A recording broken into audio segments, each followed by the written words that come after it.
You finally get 5 minutes with someone like Elon Musk, and you lose it in the first 10 seconds. Not because you said something wrong, but because you said something irrelevant. You asked how his week was going. You tried to establish common ground. You attempted to build rapport, and while you were talking, he had already categorized you as background noise. This is not a charisma problem. It is a playbook mismatch, executed on the wrong personality structure, and when the stakes are high, it is expensive. Let's classify the hardware. The public reads Musk as a reckless, impulsive bulldozer, a man running entirely on ego and kinetic aggression. That read is not only wrong, it is also dangerous if you act on it. The facial structure tells a specific story. Broad and heavily dense facial architecture often correlates with higher dominance signaling, greater confrontation tolerance, and reduced patience for friction. At first pass, this looks like a purely physical, territorial enforcer, but the behavioral record violates that read entirely and explains exactly why people make the misreads that they do. Elon Musk does not think about the next quarter, he thinks about the next century. Think about what concepts Musk has single-handedly brought into the mainstream: multi-planetary colonization, AI existential risk, the long-term survival of human civilization. These are not the obsessions of a detail-oriented bulldozer. Musk is a macro-theoretical processor, someone who views immediate physical reality as a temporary obstacle to his abstract destination.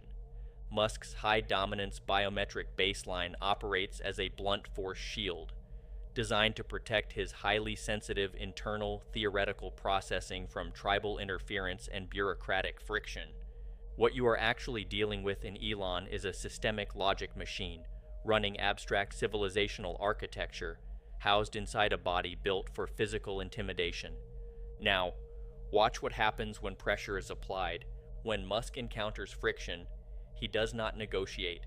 He does not process feelings. He eliminates the source of drag or routes around it entirely.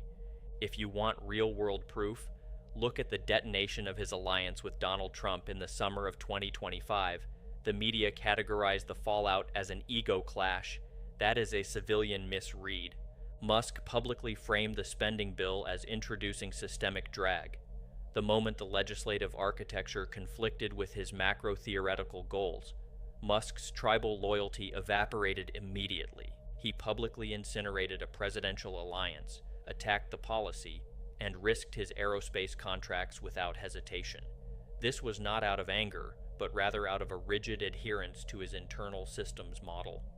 When the mathematical incentive structure shifted, the alliance was terminated. Musk once described understanding human behavior purely through the lens of incentive systems. No emotional overlay, no tribal consideration, pure systemic logic applied to human variables. This tells you exactly how you must present yourself or risk permanent dismissal.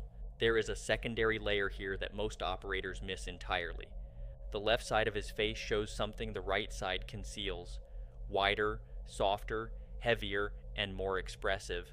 The public image suggests inexhaustibility. The behavioral record suggests the opposite.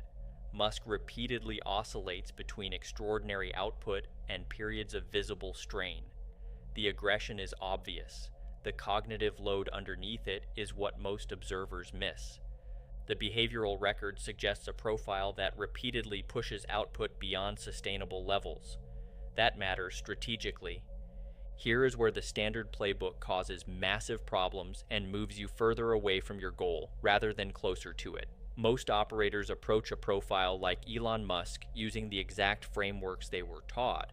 Frameworks are structurally incompatible with this archetype. The rapport building opening, the shared interests, the personal background, the small talk designed to establish common ground. With an Elon Musk archetype, that sequence is not just ineffective, it is a negative signal that you prioritize social comfort over operational utility. Within seconds, you have been subconsciously categorized and dismissed.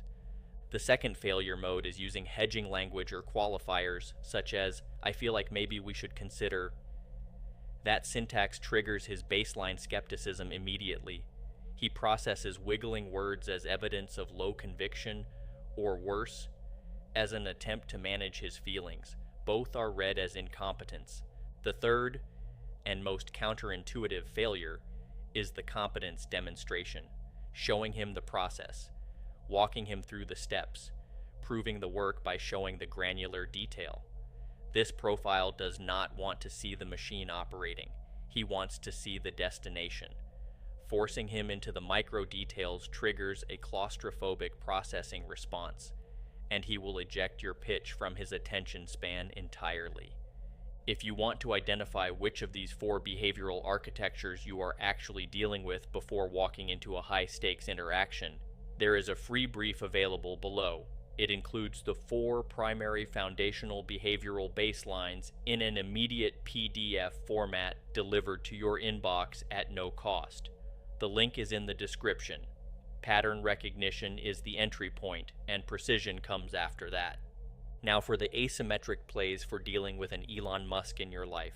First is what we call the premise bypass interruption. Do not introduce yourself. Do not ask for his time. Open mid-thought with a structural anomaly, a single stark data point followed by its mathematical implication. Strip the social preamble entirely. You are not seeking connection. You are delivering pre-processed systemic intelligence directly to his theoretical processing layer. That is the only channel he monitors. Second is the binary handoff. Present your proposal as already built architecture requiring zero administrative bandwidth from him. End your opening with a decision matrix, not a conversation. The system is modeled. It requires a yes or a no to execute. This directly exploits his core intolerance for granular drag. You are not asking him to think, you are asking him to authorize. That is a frictionless pathway, and his profile will default to engagement. The third one may seem counterintuitive, but works surprisingly often. The adversarial preemption. Voluntarily identify a critical flaw in your own proposal before he does, and immediately deliver the mathematical patch.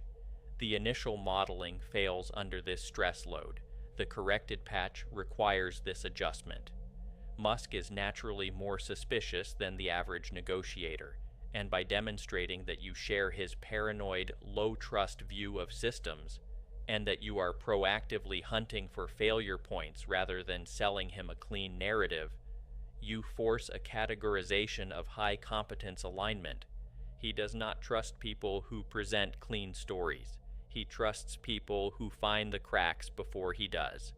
If you have a real target in your life, a decision maker, a high-value prospect, a senior operator you need to navigate, the Strata protocol extracts their exact behavioral fingerprint, a proprietary synthesis of morphological structure, behavioral history, and pressure responses organized into a simple tactical dossier delivered to you within 48 hours.